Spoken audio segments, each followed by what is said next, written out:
ఈ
ఆయిల్ పట్టించి పొదుపులో ఆయిల్ పట్టడం పేపరు తెలుగు భాష ప్రసవించినటువంటి ఊర్లో ఉన్నాము.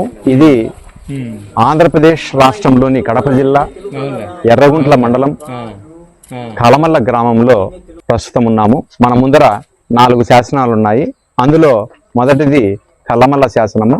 ఈ కల్లమల్ల శాసనము క్రీస్తు శకం 575వ సంవత్సరంలో వేయించినది. ఇది ధనుంజయుడు వేయించినటువంటి శాసనం. ఈ శాసనంలో ఇది మామూలుగా దాన శాసనం. ఈ దాన శాసనంలో ఉన్నటువంటి విషయము ఉల్లంఘించిన వాళ్ళకి పంచమహాపాతకాలు చుట్టుకుంటాయి అన్నది ఈ దాన శాసనంలో ఉన్నటువంటి విషయం.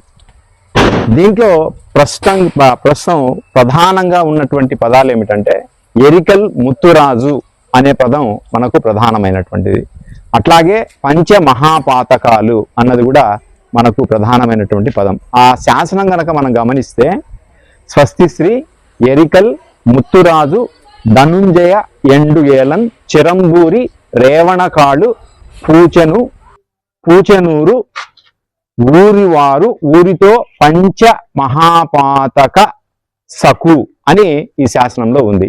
అంటే ఈ శాసనంలో కొంత భూమిని ఇతరులకు దానం చేసినట్టుగా ఆ దానం విషయము ఎవరైనా ఉల్లంఘిస్తే వారికి పంచమహాపాతకాలు చుట్టుకుంటాయి అన్నది ఈ దాన శాసనంలోని విషయం. ఇందులో చాలా మటుకు ఎక్కువగా రేవణకాలు అన్నది అచ్చమైన తెలుగు పదం.